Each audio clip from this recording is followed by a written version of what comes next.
giữa cái việc là số lượng nhỏ thì buộc chúng ta chu kỳ dùng vốn nó phải nhiều. Còn trường hợp mà đầu tư với vốn lớn, giá trị lớn thì chúng ta chỉ cần rất ít lần, làm rất ít lần. Nếu như bạn kết hợp được cả hai thằng này lại thì bạn sớm trở thành giàu có.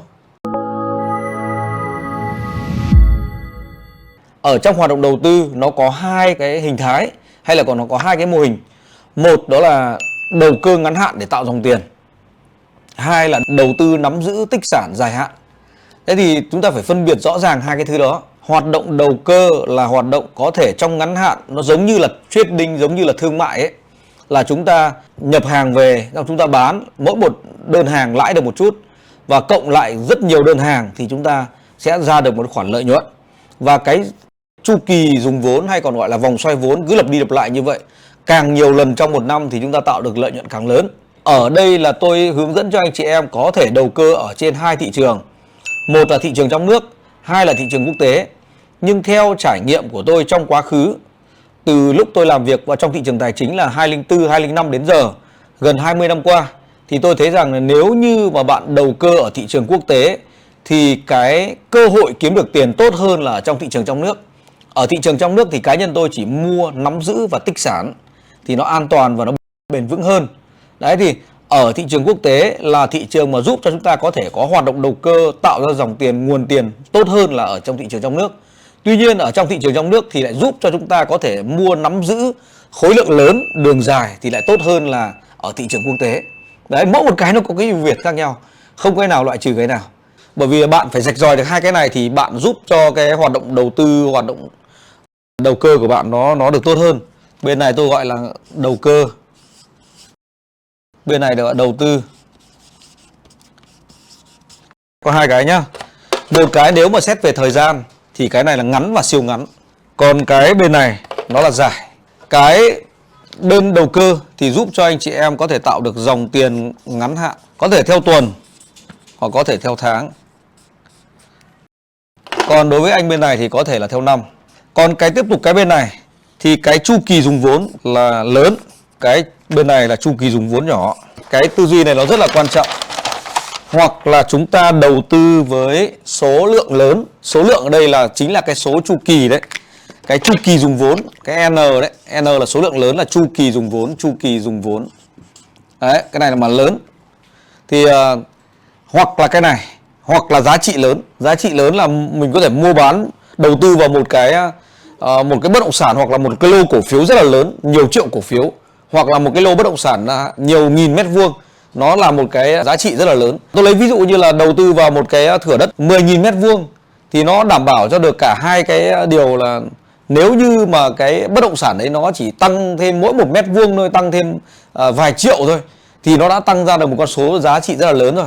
Đấy, thì cái chúng ta chỉ cần đầu tư vào một cái thửa như thế thôi, mà nó vào đúng cái vị trí, đúng cái thời điểm mà nó tăng trưởng, thì chúng ta cũng đạt được một cái lợi nhuận rất là lớn. Nó không cần giống như thằng trên này. Đấy, còn lại thằng trên này là nếu cái khối lượng mà nhỏ thì chúng ta buộc chúng ta phải sử dụng số lượng lớn. Số lượng lớn là chu kỳ dùng vốn lớn. Hoặc là nếu như mình kết hợp được cả hai này thì càng tốt. Thì cả hai cái thằng này đều cộng lại thì nó tạo ra được một số lượng tiền cũng rất là nhiều. Tôi lấy ví dụ như trên này nhé, số lượng lớn. Ví dụ như là bây giờ mình kinh doanh một cái mặt hàng, giả sử như là một cái mặt hàng mà mỗi một đơn hàng mình bán mình lãi được 100.000 thôi. Đó là một con số rất là bé, đúng không ạ? Đấy, mỗi một đơn hàng là đây, cái dòng trên này, mỗi một đơn hàng mình lãi 100.000 thôi. Nhưng mà mỗi một ngày mình bán được hàng trăm, hàng nghìn cái đơn hàng như thế này thì lúc đấy là gì? Cũng tạo ra được một con số lợi nhuận rất là lớn, đáng kể, đúng không ạ? Đây thì có thể là tạo ra được là bao nhiêu ạ? Là 100 triệu. Đấy, 100 triệu mỗi ngày. Thế vậy là nếu như mà mỗi một ngày như vậy bạn nhân với trung bình mỗi tháng là khoảng 22 ngày làm việc nữa đi, đúng không ạ? Thì bạn cũng sẽ tạo ra được gì? 100 triệu nhân với 22 là bao nhiêu rồi? Khoảng 100.000 đô. Đấy, thì đây cũng tạo ra một con số lượng lớn, mà nó đều đặn như vậy là một con số rất là tuyệt vời. Đây là trường hợp 1. Đấy, thì như thế này cũng có thể giúp bạn trở nên giàu có được. Còn trường hợp 2 là giá trị lớn. Giá trị lớn là thế nào là giá trị lớn? Đây là giá trị lớn thì buộc là cái ông này là phải có vốn lớn này. Ông này nó đơn giản là vốn lớn. Thì ông ấy không phải mất đến tận hàng nghìn đơn như thế này.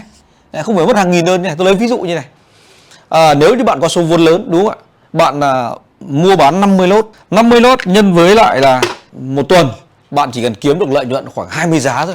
Là 20 giá. 100.000 đô. Nào, 100.000 đô này với ông này cũng xem nhau, đúng không nào? Nhưng mà vì ông này ông phải cái chu kỳ dùng của ông này tận 1.000 lần, nhưng của ông này có đúng lần. Thế thì nó là sự khác nhau. Sự khác nhau giữa cái việc là số lượng nhỏ thì buộc chúng ta chu kỳ dùng vốn nó phải nhiều. Còn trường hợp mà đầu tư với vốn lớn, giá trị lớn thì chúng ta chỉ cần thế rất ít lần, làm rất ít lần. Nếu như bạn kết hợp được cả hai thằng này lại thì bạn sớm trở thành giàu có. Nào cả nhà hiểu được con số này chưa? Cái này là một trong những cái rất là quan trọng. Bởi vì tại sao tôi lại nói là nếu như bạn mà tham gia hoạt động đầu cơ ở trên thị trường quốc tế thì nó dễ hơn là đầu cơ ở thị trường trong nước. Ở thị trường trong nước thì bạn rất khó có thể làm được cái việc mà làm đi làm lại nhiều lần như thế này. Bởi vì thị trường trong nước là nó chỉ làm được thị trường một chiều. Ở trong thị trường phái sinh thì tôi khuyên mọi người không nên giao dịch phái sinh. Bởi vì là cái tỷ lệ thành công nó rất thấp. Đấy, bởi vì có 4 nhà thanh khoản này. Có 4 nhà thanh khoản thì không thể nào mà tạo thành thị trường minh bạch được. Không thể nào tạo được cái thị trường gọi là thị trường theo quy luật cung cầu được. Rất khó. Cho nên là nếu như bạn muốn sử dụng chu kỳ vốn lớn hay còn gọi là một trading thì buộc bạn phải tìm đến một thị trường cực kỳ sôi động, hay còn gọi là thị trường thanh khoản cao. Còn đối với trong nước thì lúc đó là gì, tôi có thể sử dụng được vốn lớn và tôi mua nắm giữ dài hạn. Thế thì tương tự như thế này thì được hiểu là đối với cái thằng mà giá trị vốn lớn này này, đó là thị trường trong nước. Tôi có thể dùng hàng trăm tỷ để tôi sở hữu cổ phiếu, nhưng không thể nào dùng 100 tỷ để mang ra đầu cơ ở thị trường quốc tế được. Bởi vì nó có rất là nhiều cái rủi ro mà mình không thể lường trước được. Cho nên đối với thị trường quốc tế là tôi chỉ dùng một lượng vốn tương đối thôi, nhỏ thôi. Nhưng mà nó có hay ở quốc tế là nó có cái này. Cái số lần chu kỳ dùng vốn này là không giới hạn. Đấy, nó là hay này. Cho nên là hoàn toàn có thể tạo ra được một cái lợi nhuận lớn. Đấy, được chưa? Cái vốn thì không cần lớn, vốn thì nhỏ, không cần lớn. So với trong nước thì vốn nhỏ hơn rất nhiều. Nhưng mà cái chu kỳ dùng vốn ở quốc tế thì nó dùng được rất là nhiều. Còn lại đối với trong nước thì cái chu kỳ dùng vốn nó không bằng quốc tế, nhưng có thể sử dụng được vốn lớn và nắm giữ dài hạn. Cho nên là buộc chúng ta phải dùng cả hai. Chúc mừng bạn đã xem hết video của Phạm Thành Biên. Ngay bây giờ bấm vào nút đăng ký, bấm vào nút chuông để nhận được tất cả các bài phân tích, tất cả những cái video kế tiếp của Phạm Thành Biên từ trên kênh này. Ngay bây giờ bấm ngay.